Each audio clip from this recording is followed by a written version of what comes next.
But this afternoon, it's a real special Nature Folklore. Great session dedicated to the recent release of Sacred Actions, Living the Wheel of the Year Through Earth-Centered Sustainable Practice. And there's the cover. It should come up. There you go. And this is by Dana Driscoll, who you may well be familiar with for a wonderful, generous Druid Gardens blog. Dana's recent release, Sacred Actions, Living the Wheel of the Year. And with Dana here, and I love this picture, she has it as a profile pic, we'll get the beautiful interpretation of the 8 chapters of her superb book. And each chapter beautifully observes a point of the year, and it presents very practical, sustainable lifestyle suggestions, and a picture here. Now, what I'm going to do with Dana is select a favorite section from each one of the generous chapters in the book. And I've got the book here, if I can get it in the camera. Generous chapters, they really are. And let Dana serve you with an introduction and additional thoughts. But first, we need to invite Dana into, she's in the back, patiently waiting there in the sort of back room, virtual back room. So, hello, Dana, here we go. Good morning to you. And I think you're still loud and clear. You're certainly very visible. Great, great. I do warn you, I have some roaming geese, which you just saw in that photo. So if you hear some honking... Yes, I was going to talk about that, but Dana, to everybody out there, Dana will be very, you'll be very familiar to, well known to you through her very generous Druid Gardens blog, and that's how the website looks like. And Dana is a Druid graduate of the Order of Bards, Ovate and Druids. She's, and there she is being beautifully druidy as part of a membership of that. And she's a certified permaculture designer through the Serious Eco Community, Massachusetts. She's a certified permaculture teacher through Amiga, New York State. A graduate of Jim McDonald's 4 Seasons Herb Course, and works a beautiful 5-acre homestead with a partner, Rob. And as she's just said, amongst a load of geese and other birds, a few cats, and even a tortoise. And there's the tortoise. And that's all that. Dana is a professional professor of English and writing and director too at Indiana University, Pennsylvania now. And she, accompanying her, being a prolific bard and writer, there's a tarot of trees, and I have to show a few pictures of that if they'll come up.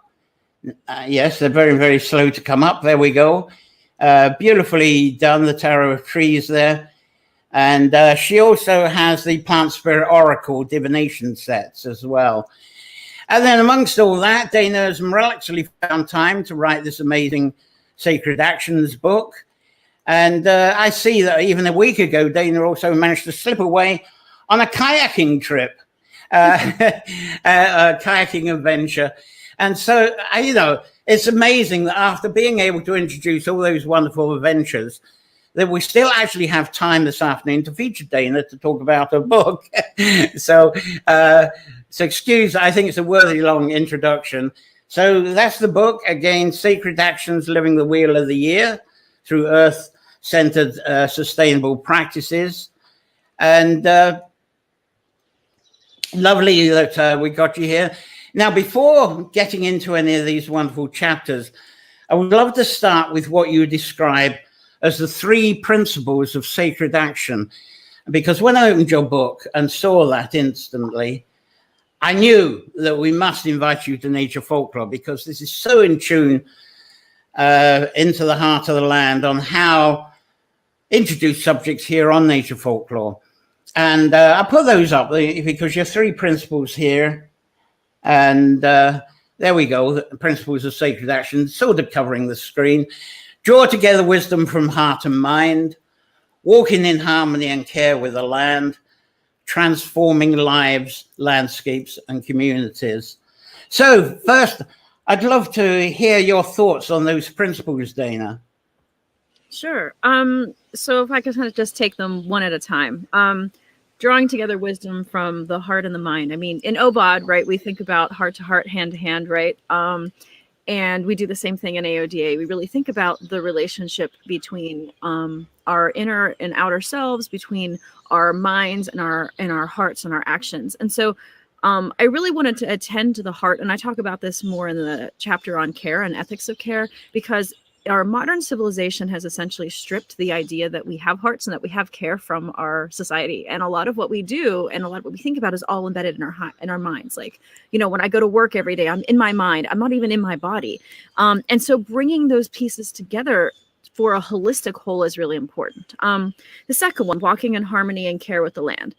So this is sort of, in my perspective, one of the most important things we can do. Again, we've sort of are at the end of, these long, here in North America, we're talking about 3.5 centuries of colonialization where we've disconnected ourselves entirely from the land and from the wisdom of the land, and learning how to come back to that place in balance and in care, and recognizing that we can be a force of good, and nurturing the land is really important. And that leads to the third piece. So we start with ourselves and aligning our hearts and our minds. We move to the land, and then we bring that to our communities and our livelihoods and our everyday life. So to me, this is essentially articulating a powerful vision, not only for today, but for the future generations, for how can we become good ancestors? How can we create a world that our children and grandchildren want to live in? So that's a brief introduction to the principles. Wonderful, because what I would like to do, as I hinted before, is actually go through your 8 chapters. And I'm going to be picking out a favorite section that I got there and go into it a bit more, because it's so down to earth. Yeah. And it's, I started reading it. There was things, I'm familiar with that. And bang, you're into some deep instruction that makes the whole thing very valuable. But as I mentioned, Dana's book here, it is a Celtic Wheel. And the first chapter, she starts it with the winter solstice. And I call that the grand conception time, which regulars to nature folklore will understand why I say that. But as we're in July, earliest July, I suppose, the last Celtic observance at this time was summer solstice. So I'd like us to commence from there, if that's okay with you, Dana. So everyone, we're going to kick off with chapter 5, summer solstice, food and nourishment. And favorite sort of section of this is concerned with local sustainability and seasonal diets. And I love the concept you mentioned about being a locavore. I haven't really come across that before. Locavores living on local food reared or grown within 100 miles. And doing a Google search, I found there were someone actually called themselves Locavore Box Delivery Service. And there they go, off with a box of vegetables somewhere. And there's even a Locavore magazine. And I think one of the funniest things was I saw one reference to locavore being slow, sustainable eating, and another one said it was distributing hyper-local food. I thought that was funny. So I love how being a locavore, it's a lovely, it's cliche-ish, but it's a lovely branding, I think, just aside.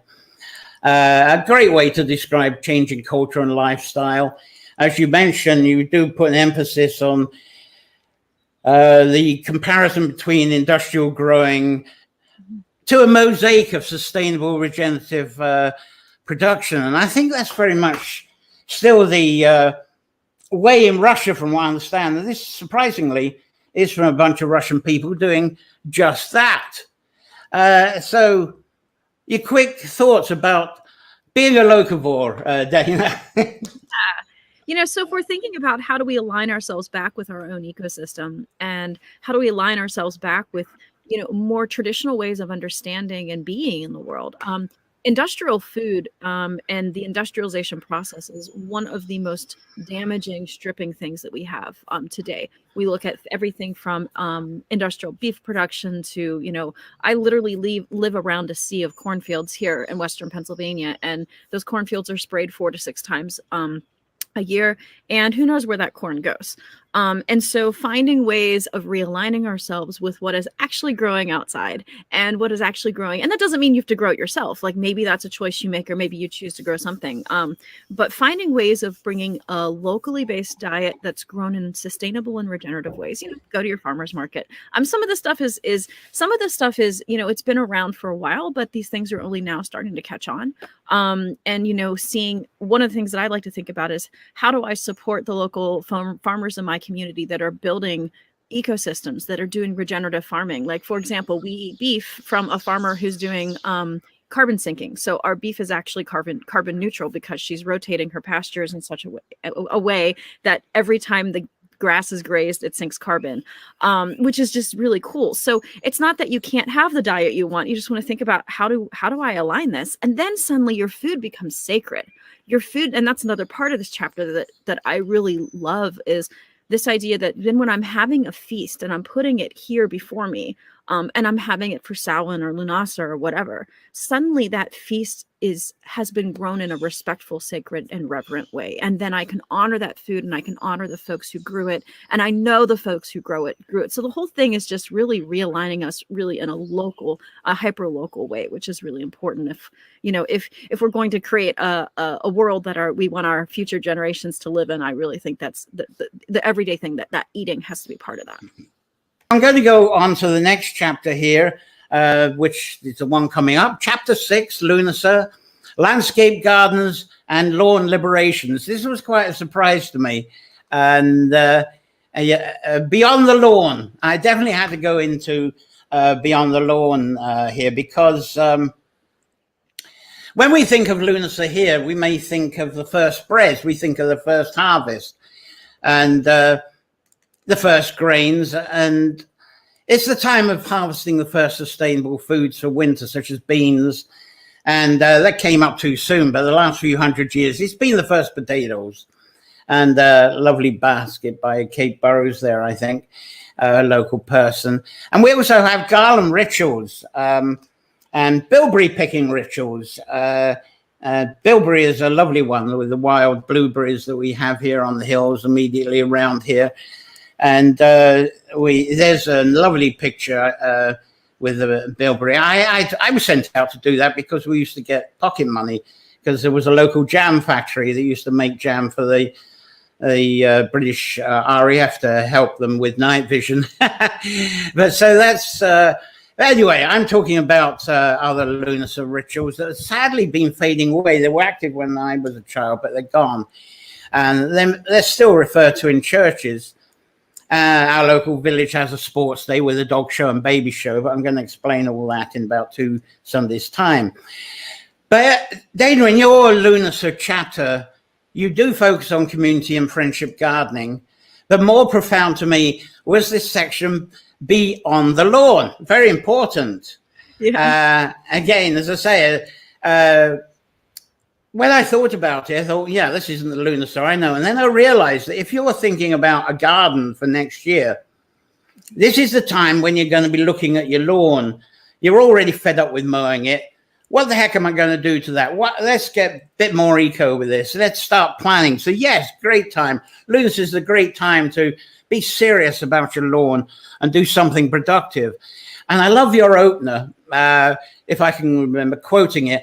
A couple of years ago, I decided that mowing the front lawn violated my spiritual principles. I can understand that because it reminded me of stuff I went through when I lived in the USA, and I know others are still going through this, where neighbors started complaining about the rewilding of your lawn, and then soon the local clipboard man, it was never a woman, it was always the clipboard man, arrives and says, you can't have your lawn like that. You can't have the grass, and threatens to fine you a load of money unless you cut your lawn below a certain height to keep the neighbors happy and be within local laws.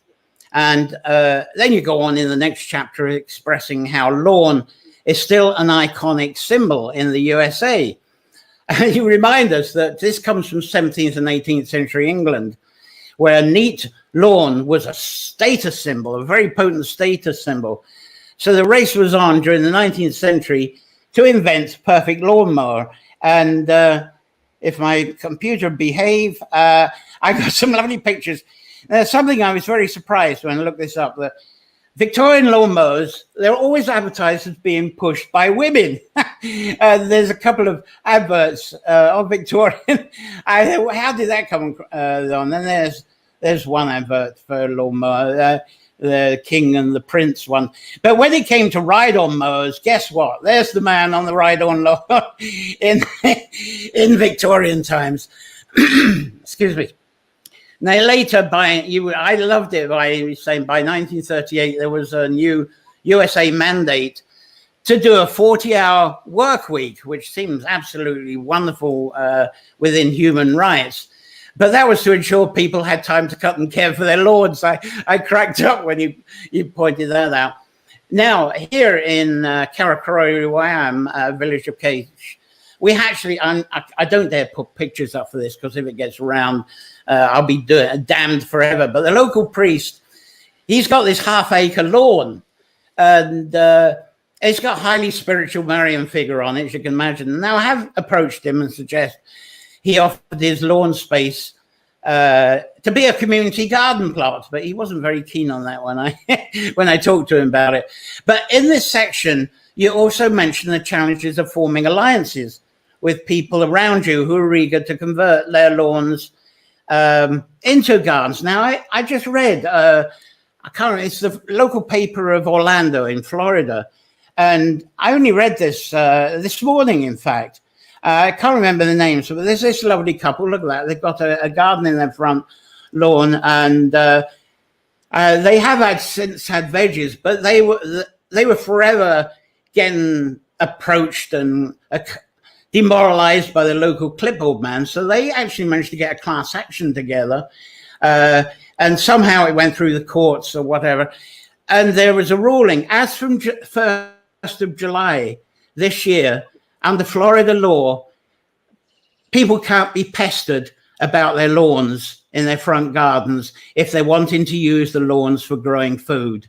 That's now just come into law. Wonderful advancement, and absolutely fabulous. So great applause to whoever they are, because when I was in Florida, this was a nightmare. So your thoughts on transforming lawns, Dana? Yeah. And for some reason, my screen has made you disappear. Oh, there we go. You've disappeared again. Sorry about this. I have been playing with tech issues. Yes, your thoughts on transforming lawns and lawn culture. Sure. I mean, again, like if we're thinking about what is going to have a long-term impact on the earth and on the earth that we hold sacred, lawn is so we have food. Okay, that's every day. We eat every day. You eat 3 meals a day. And then there's the lawn. So even in just in the US alone, we have 40 million acres that are currently lawns, a lot of which are subject to pesticide use. They're subject to, lawn mowing, and that's fossil fuel use. I mean, it's just not a good practice. And so thinking about even small ways that you can transition from some place that is a consumptive space to a productive space, and then take it a step further and make it a sacred space, that's a really, really powerful tool that you can use. Suddenly you have a garden that is gorgeous, that is bringing insects in and hummingbirds and producing food and medicine for you, and maybe some spiritual supplies, which we'll talk about when we get to Samhain. And that is so easy to do. Anybody can do it, even if you have a patio. And I talked about in the book different ways of building in sacred rituals, bringing that into part of your season. But even if you're living in an apartment, you can do aquaponic gardening. You can do, there's a way for every person to grow something. And I think that when you start trying to do this lawn stuff, though, part of why I provided some of the history and my own story is because there's definitely ways of doing it in a way that angers your neighbors and gets you fines. And I've been there, and it's hard. And I realized that, we have to work towards larger coalitions. And like hearing about the lawsuit in Florida, that's fantastic, because a lot of people don't have that happen. A lot of people, have the same kind of sort of lawn conversion story that I do. They're like, I can't do this anymore. This is not sustainable. It's not regenerative. We've got insect population die off and all these things. I'm going to convert my lawn. And then they go and do it without looking at their local laws. And then the township or whoever comes in and then makes them bulldoze it. And there's so many stories of that. And so it's all about, but I feel like the more that we do this, the more that we're able to create a different vision of the future. And suddenly it's a place where the typical American lawn with no dandelions is not the norm, you know, or British lawn or wherever. I'm in America, so I think about the American lawn, right? Suddenly that's something that we're moving away from. And I think that we're doing that, but laws and people are slow to change. And so seeing that as a spiritual activity, seeing that as something you do to honor and respect and revere the land is I think really powerful. Anyway, we'll move on. We're going on to chapter 7 now. And if I can get up my bits and pieces for chapter 7, being sort of reluctant. Now, the equinox, our Earth ambassadorship, community, and the broader work in the world, creating community groups, sharing your knowledge. And Dana, you start the chapter suggesting that the Earth ambassadorship has to do with building communities and opportunities for people to learn and grow. And I'm pushing this all the time when people complain about governments and what they're doing. And fortunately, there are Facebook groups and other groups saying this as well. Forget the government. Let's see what we can do locally. Be a local voice. We relate to that here at Karakori, because before I went online due to the COVID with these Nature Folklore sessions, we had our Sunday meetup gatherings here. And at the autumn equinox, we had harvest gathering. Trying to get some pictures up for that. And the conversation always went through many of the topics you introduced here for the fall equinox. Permaculture, we talk about sustainability practices, people sharing requests to help each other, and there'd be potlucks. You talk about potlucks and wonderful things. There you go, someone announcing potluck with permaculture as well. And then sadly, I couldn't find any appropriate ones. We've got some beautiful kitchen foodie ones here. But that was when we went somewhere else. But that's the sort of thing with the potluck. People come along here, absolutely fantastic way to share your skills and actually get to know each other. And the donations, it's lovely getting all these food donations, and we're trying everybody else's food. It's so amazing how food brings the community together in conversation, and then you start talking about what each other's doing. And it's a vital thing to do for community. And Dana, you talk about sharing a grove or a coven. Unfortunately, we couldn't be out there today, but we have our tree labyrinth here, the tree labyrinth garden amongst the labyrinth gardens here. And that's, we have, as you see by the round seating there, although people face out. I'll talk about that another time. But you also recommend the indulgence in bardic arts, and we love to do that here too. There should be something on that. There's you in doing some bardic arts, and there's Claire in our front room with her harps doing the same thing. So your next with this chapter is your thoughts about developing community and learning from each other through the social potluck and all that good stuff.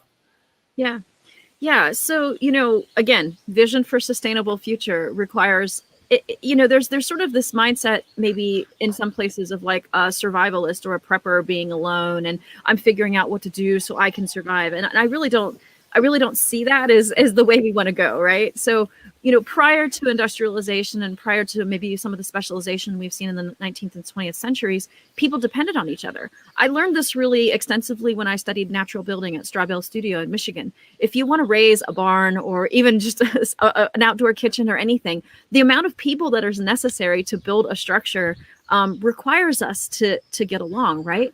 It requires us to come together. And I think, again, we're in this predicament, this global predicament. Governments are saying all sorts of things, but the actual physical action has got to be with us.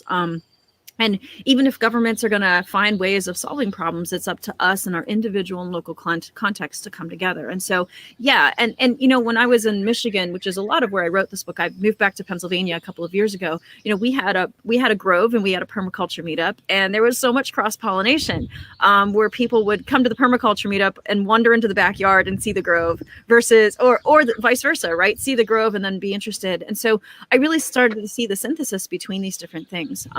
But yeah, getting people together, feeling like you're not alone. If you're going to want to convert your lawn to gardens, or you want to start a local buying club for food, all of those things, all of them require us to work together. And it's through finding those pieces of community that we can build larger movements. And then suddenly larger movements can really make powerful change. I kind of like to see it as like a river. Each of us is maybe a tiny little tributary, and we're all moving into this larger river. So here in the United States, that would be the Mississippi, right? So I actually live next to a little stream called Penn Run, and that runs into a bigger stream, which runs into the Conemaugh, which runs into the Ohio, which runs into the Mississippi.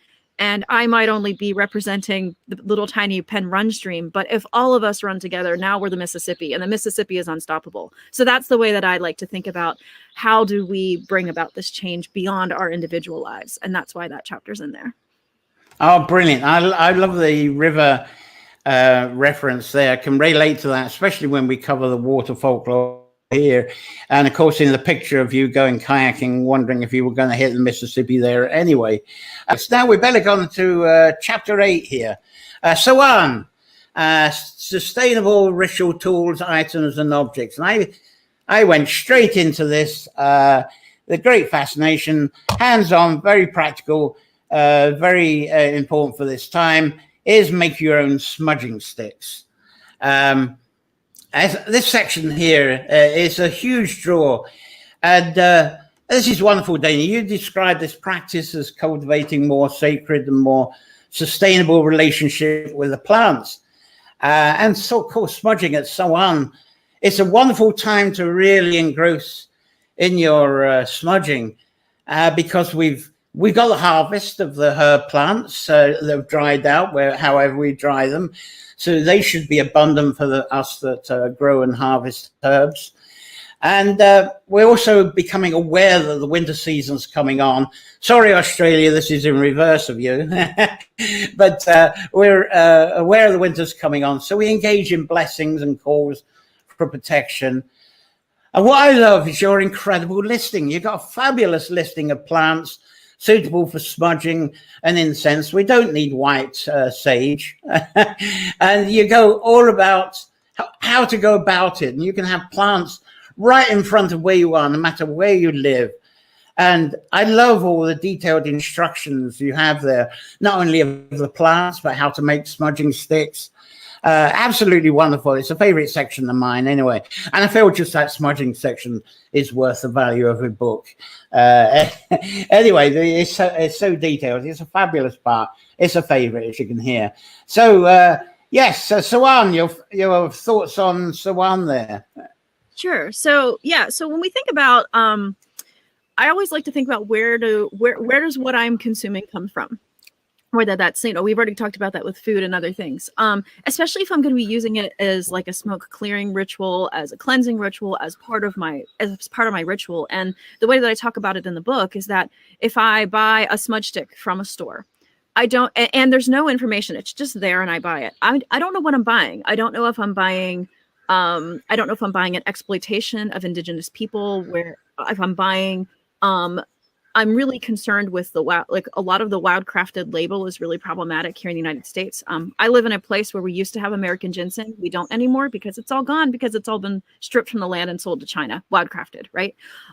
So bringing those spiritual supplies of any kind back into our own hands is something to do. And honestly, the smoke clearing sticks, the smudge sticks, it's really, really easy. Like if you have conifer trees, like I'm sitting right here, this is behind me is a Norway spruce, which is not a native tree here, but it was planted by the people who had this land before me.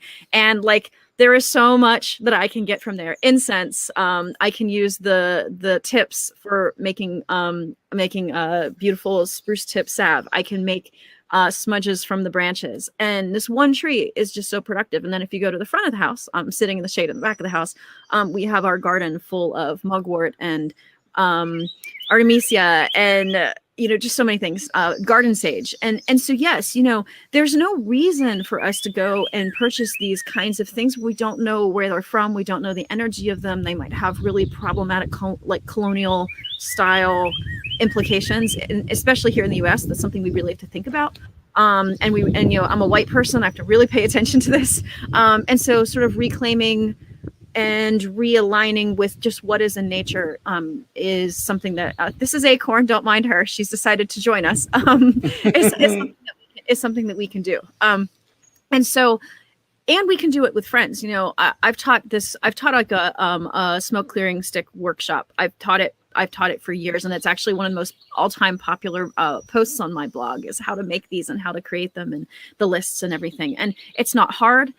Anybody can do it. It doesn't require any kind of real, artistic skill or anything. And you can, with small amounts of harvesting in the fall, you can make enough for yourself to make various kinds of incenses.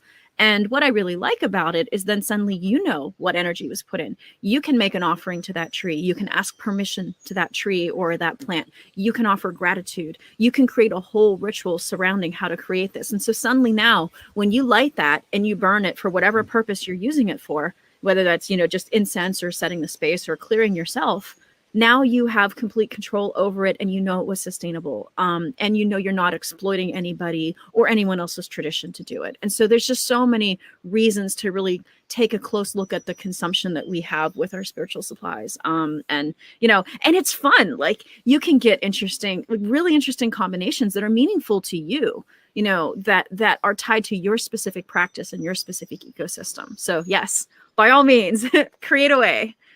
We can move on to chapter 1. We're going to the chapter 1, or in Australia, that's chapter 5, isn't it? Winter solstice, the ethics of care and open heart spaces. Now, winter solstice, Yule, Christmas, all those good things. I'm going to try and get some pictures up for this.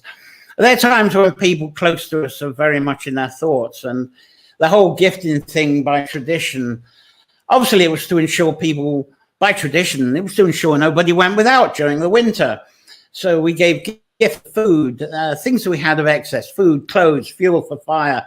I loved it when I was a youngster, when someone would turn up with some logs at Christmas time. That was such a huge present, and foods that, spicy foods, and that we wouldn't even think of getting. All those lovely trees, very popular. I think people have forgotten that. And in this chapter, you point out how modern industrial aligned culture has lost that level of care, thoughtfulness, and compassion. And you've pointed out that we seem to have lost care towards each other, as well as lost care for the land. And at this point, you flow away from the immediate and home and family compassion into subjects like the damage to the environment, fracking, for instance. And you talk about us pursuing heady actions that deaden our minds and hearts. And there was a meme I saw this morning that I thought really summed this up. Please don't forget to close all the tabs in our heads. I thought that was a pretty good one. If I can, I'm trying to remove that. There we go. And so you talk about compassion fatigue, and you say that we don't talk enough about compassion fatigue. Our fatigue from bombardment of demands placed upon us. And that meme really fits into that, doesn't it? That's like our demands. Just close all those tabs.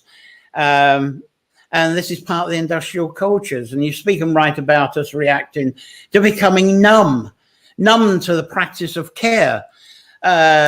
Even with care, if there's something we have to be caring about, we brush it aside. We put our elderly people into homes to get them out of their lives. And you explain how care connects us back to people and all life, and how it's essential. Care is so essential for sacred action. So please, yes, do talk about that.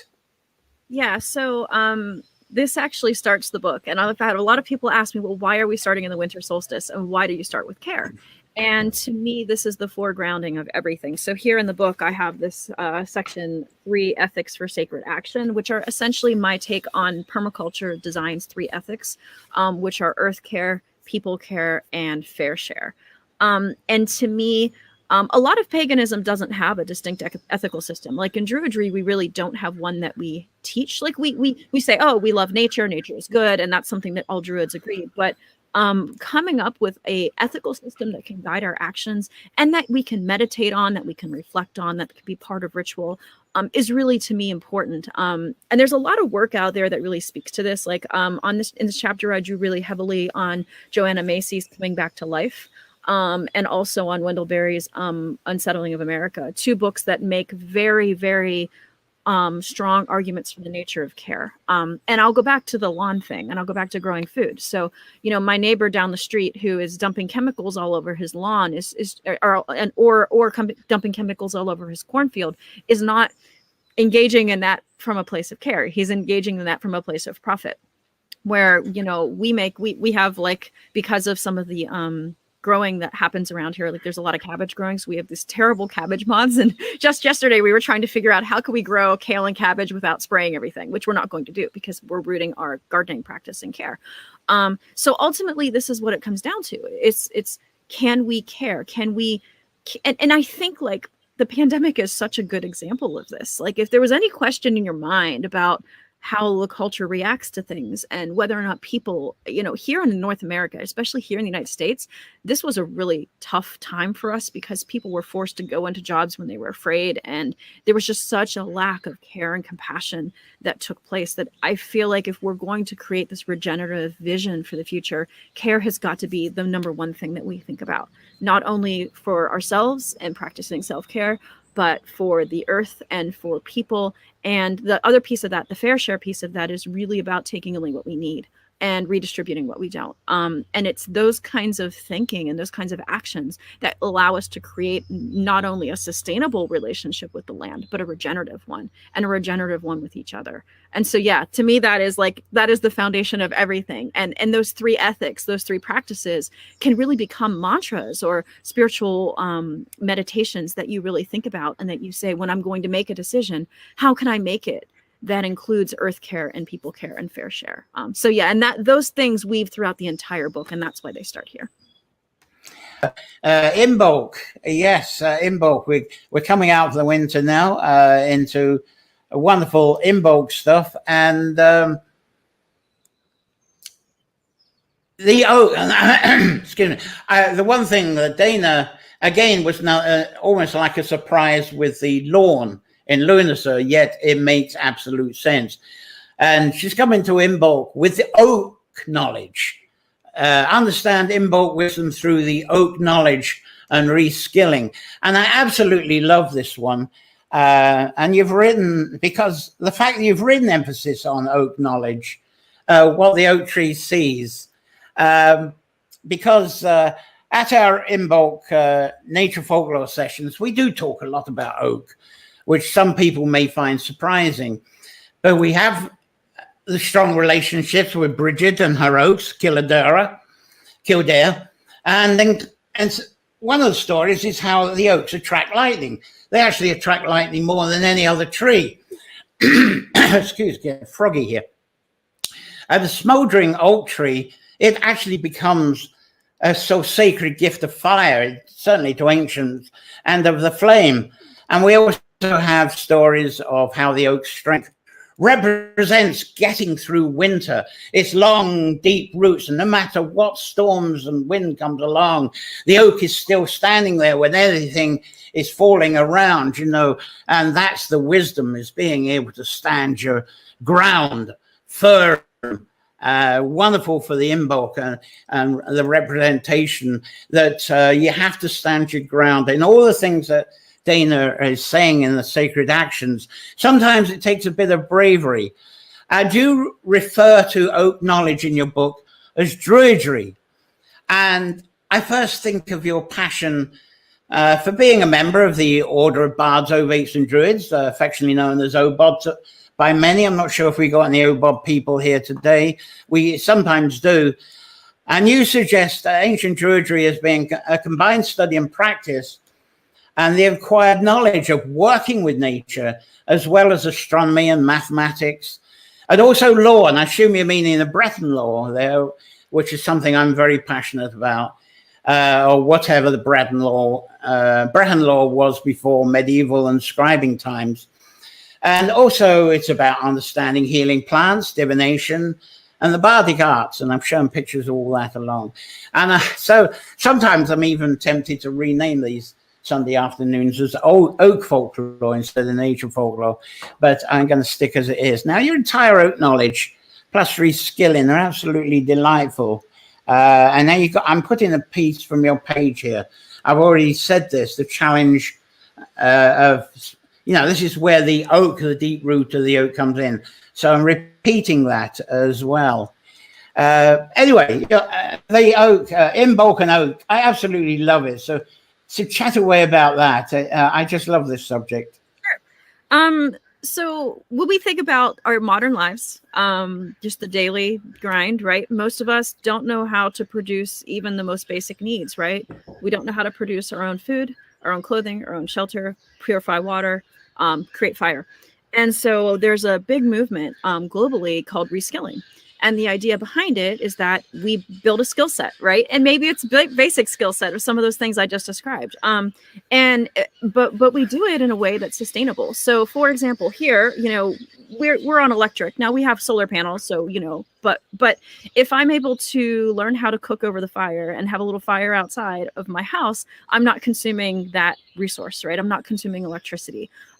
If I learn how to make my own smoke clearing sticks, my own smudge sticks, I'm not consuming that. And so really, when we think about a lot of the sustainable action, it is skill-based, it's knowledge-based, it's learning whatever it is you want to learn and finding the community that can teach you. And part of the reason I have this chapter here and I have it tied to Imbolc is because traditionally, when we think about the winter months were times of reading and study and reflection. They were not times where you were, building a garden or whatever. And so it made a lot of sense to me to say, well, if you're going to pick up a new skill or you're going to start studying something, Imbolc is actually a really good time to do that. It's new beginnings. We have new, it's sort of almost like the beginning of the light coming back into the world. So what a great time to say, I think I'm going to learn how to carve my own spoons or whatever the skill is. But a lot of this is rooted in the knowledge that we once had as humans and the knowledge that we don't have anymore. And so thinking through that idea and finding the things that you're really excited about learning and you're passionate about learning and building that skill set is really an important part of sacred action. And there's no reason that it can't all be tied to your spiritual practice. So learning how to cook over the fire, learning how to, we're actually working on an earth oven here right now, using cobs, clay, sand, and straw. And, learning how to bake with the earth oven, just using the earth, all of those and learning how to build it, right? There's a natural building skill there, learning how to do all of that. And there's such a joy. It's almost infectious. Like when you start learning one thing, you want to learn more and cultivating that curiosity and then cultivating that towards various kinds of creative practice. So that's really what this chapter is all about. It's sort of opening up the doors and providing the information so you can go out and learn all the things I didn't cover in the book, because the book is only so long and there's only so many things I could cover. Ah, great. Now, as Sherry was saying about that, we're sticking with oak tree. A badger near the oak tree is brilliant. And your illustrations there, absolutely fabulously inclusive of the wildlife. And of course, going into overtime because I don't want Dana to go away, and I'm sure some of you will be feeling that as well. But we're going on to the next chapter, the spring equinox. Time of spring cleaning, disposing of the disposable mindset, as Dana puts it. And this includes a section of inner and outer problems.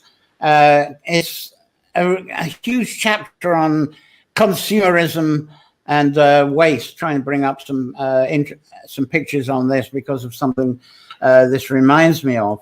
And because as a child, this equinox, spring equinox, vernal equinox time, was a time of jumble sales. It's a bit like the yard sales and garage sales in the USA, but this was raising money for charity, churches, Sunday school groups, scouts, guides, that type of thing. And they're being very civilized. It used to be quite a bit of a war. Now that's, as I say, this is a time to get rid of a load of stuff. This is not really what you point out in the book. But we end up getting rid of stuff when we go along to the jumble sales, yard sales, and buy a load of other people's throw out stuff.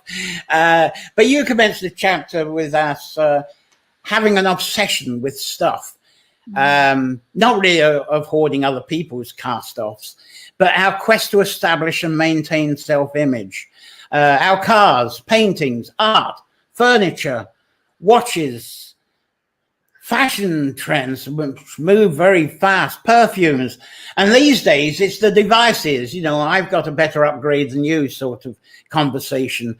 Just that prestige all the time. And I believe you define this very well when you describe that we buy things for others when we want to demonstrate affection. We buy things for ourselves when we want to solve problems. And that's me. I do that. I'm guilty. And we buy entertainment to cure boredom. Well, with me, I tend to turn to entertainment sometimes as a lazy way of getting ideas. So maybe that's a good thing. But you go into some interesting chapters about waste and how it slides into how we accumulate waste without, not only externally with what's around us, but in our inner worlds, and how this inner waste cultivates emotional and mental challenges, and others identify that as illness. Now, more fascinating are demonstrations of how our culture of waste is actually framed into our language. And I think the one amazing example you give, and it's one that always disgusts me, and I think with a lot of people watching today, is this whole thing of talking about yard waste. I try to, for instance, with weeding, I say, no, I'm not weeding. I'm either thinning or grazing. But yard waste as a disposable, I mean, look at this. This is something that really is so disgusting. All that resource there, vital resource for our soil sustainability in front of that sort of manicured lawn situation. I got, you know, that's what you're talking about. So some words with you about that, Dana. Yeah. So in permaculture design, one of my favorite principles is waste as a resource, and really thinking about how do we, one, not produce waste if we can't. So produce no waste is another principle. So those two are really framing this chapter. And you know, I think it's interesting. So, you know, back a long time ago, after September 11th happened, and after, you know, the entire United States was in this just place, and really the whole world was just in shock about what happened, what did the president say? He said, go buy, please go consume. He literally told Americans after we had this national tragedy to go buy stuff. And that's happened throughout, you know, it's nothing new, right? And to me, the materialism and waste is one of the major challenges we have. You know, it blows my mind around here how much, even for people who don't have a lot of money, how much waste is accumulated. And that's just not necessary. There are ways of doing all of these things differently. Yard waste being a great example. I have lots of examples of like composting and, you know, finding ways of ethically getting rid of like excess stuff in this chapter. And again, it comes back to the as above, so below, as within, so without. If our lives are full of waste and of things that, you know, that break and we throw out, then what is that doing to our inner lives? And how is that impacting our spiritual practices? And I found that once I was able to eliminate a lot of sort of junk and stuff from my life, ethically, I mean, donating it, finding new homes, repurposing it, and also really monitoring what comes in, that really gave me a clarity of thought. And I've talked to a lot of people who have that. I mean, this is also part of why we see like the tiny house movement and minimalism and these sorts of things, is because a lot of people are starting to push against this idea that consumption solves all of our problems. It doesn't. All it does is make us unhappy and makes us consume more. So I'm kind of at the point where, do I need something new? And I look on my land and I say, can I make it? Is that the first thing? If I can't make it, can I source it ethically? And do I need it? And that simple practice can really align us deeply with the earth. The spirits of the land pay attention to what we do. The spirits of nature see us. They see our daily lives. If they see us engaging in ethical practices for what we need and identifying what we need and doing that in a way that is honoring them, that is going to reflect in the work we do. That's going to reflect in how they interact with us. And that's a big part of all of this. And, you know, if we think about the entirety of materialist and consumer culture, it's all stuff based, and finding ways of even removing ourselves from that in small ways, I think is really powerful and meaningful. Fabulous. And we're going to move on to chapter 4 now. This is going to complete the circle of the year in your book to this present time, and sacred actions in our homes to complete this. And you've included one of my favorite topics, and I was saying to Gary, this is coming up, water and water usage. Yeah. Now, before getting into that subject, you do serve some lovely home tips and suggestions that might seem a little strange for me, but they are tips that needed to be in the book somewhere. But getting back to water, and you mentioned the increasing challenges of drought.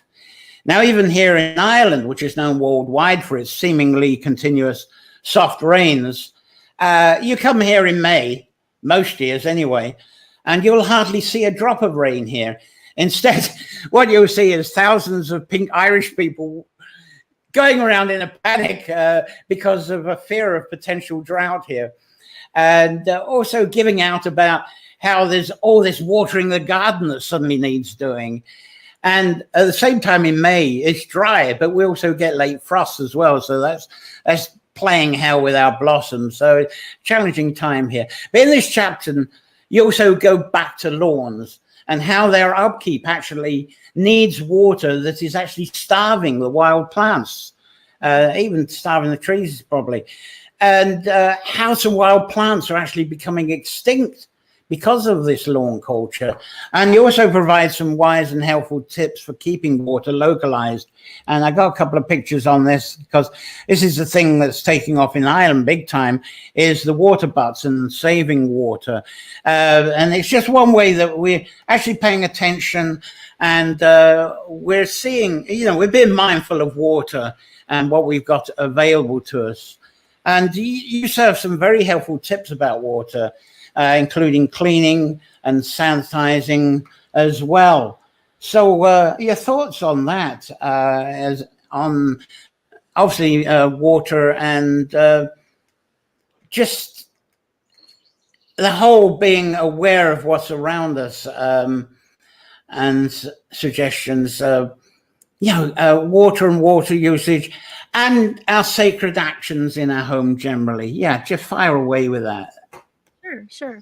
So yeah, chapter 4 really focuses on like everyday life in our homes and thinking about those typical things like cooking, cleaning, drinking, showering, you know, just and again, this is a book about how we live every day and how we bring that sacred action into our lives, how we think about regeneration, how we think about our nature spirituality is part of that. And so to speak to specifically to the water, right now, half of the United States is in drought. We just had the hottest, we just had this terrible heat wave. And, you know, I think that these issues are going to be becoming more and more central as we move forward.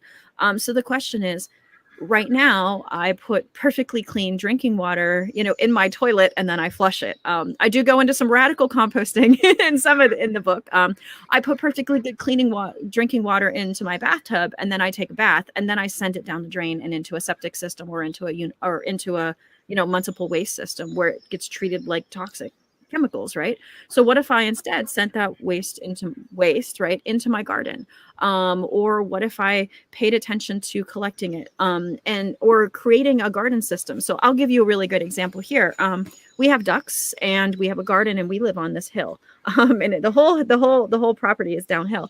And so what we decided to do was put our ducks above our garden and then build what in the book is described and in permaculture is described as a swale. So we essentially created this big ditch that when we dump the duck, because if anybody has ducks, you know how messy they are. They're muddy ducks, like they make mud anywhere, and every day they require a new pool of water. So we dump the pool of water, and rather than just sending it, you know, wherever, we actually dump it into the swale that's at the beginning of our garden, and that's where we grow cabbage and celery and other plants that really like a wet environment. So we've essentially created a system where every bit of water we put into our duck enclosure and that's used by our ducks then goes into our garden and is turned into a resource rather than waste.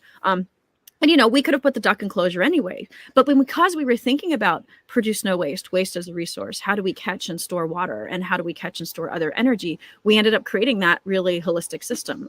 That same system also has ducks. The ducks enclosure also has all of our blueberry patch, because that way we can prevent the birds from eating them when there's plenty of other food for wildlife. And so it's just a really neat, you start thinking about, how do I create these just daily practices that are waste producing and turn them into a resource? And there's lots of ways to do that. And I love the duck example, because I think it's a nice example of just how, we looked at a challenge that we had. Okay, the ducks produce a lot of water. We have to change it every day. What can we do to harness this water? What can we do to make it a resource? And that's kind of the thinking there. And then, of course, when I dump that duck water, which I did this morning before I came onto the show, I feel good about it. I'm like, now I'm watering my plants. I'm not just dumping it, down a drain or something. And, that's what I mean by sacred actions. It's these little things that suddenly make a big, meaningful change over time.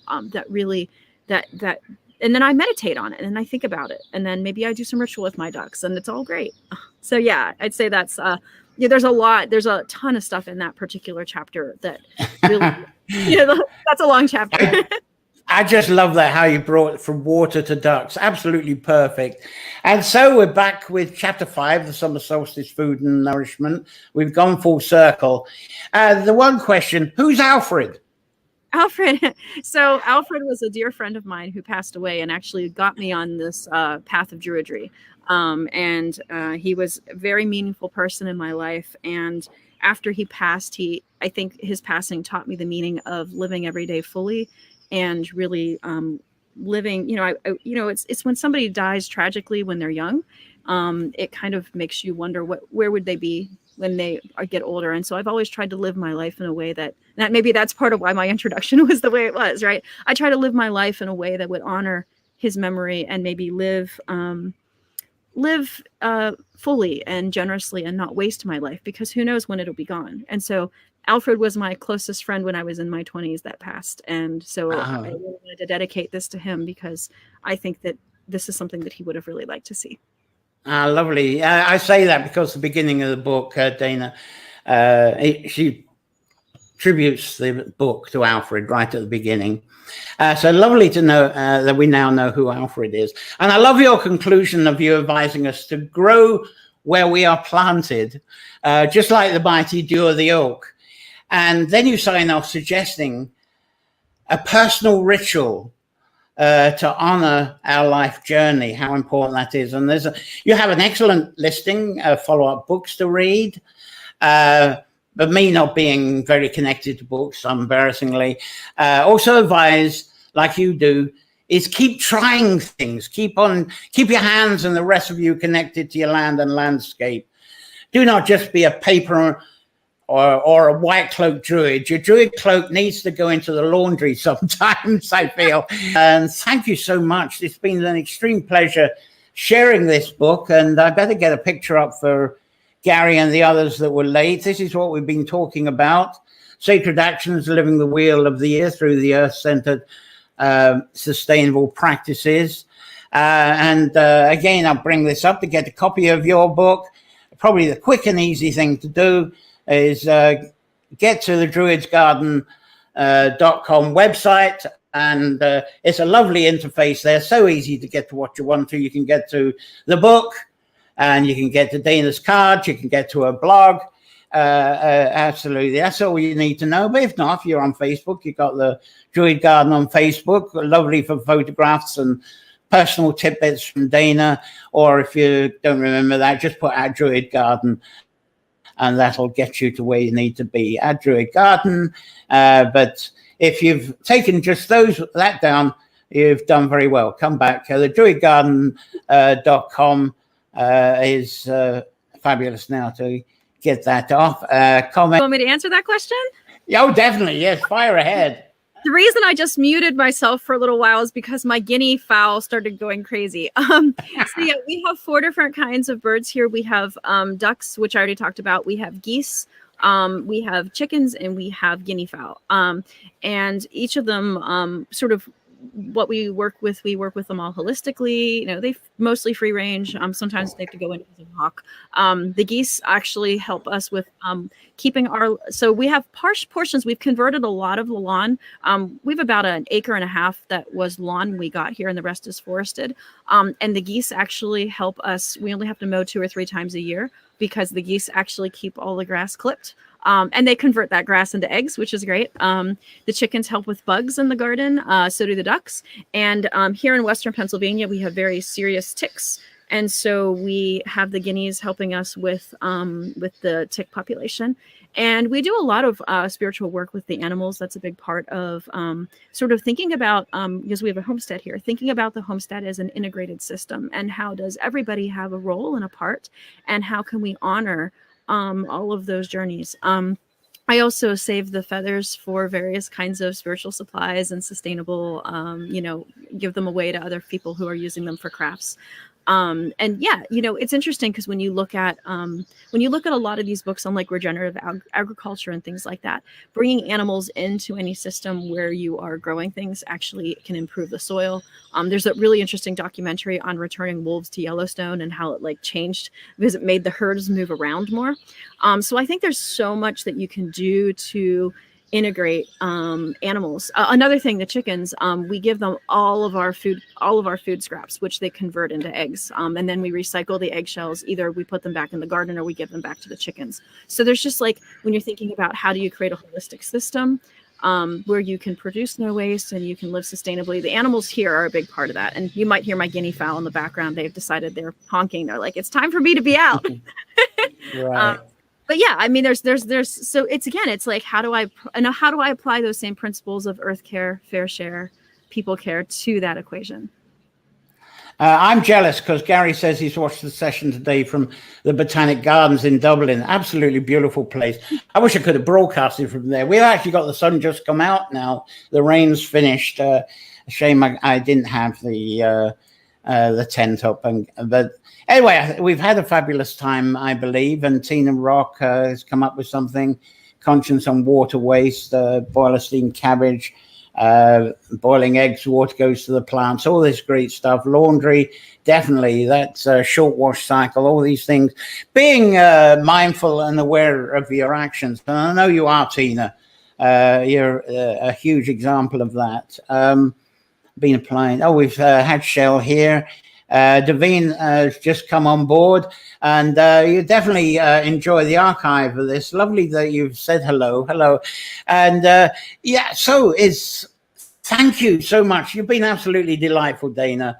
An amazing guest, and we are heading into the longest nature folklore session we've done, I think, but it was well worth it. And you've absolutely been so fabulous in your presentation and the Sacred Actions book.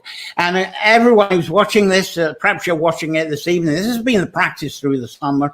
And why not? I'm on at 2:00 because that's when our internet is best. If I tried doing this in the evening, we don't have enough internet to cope with this.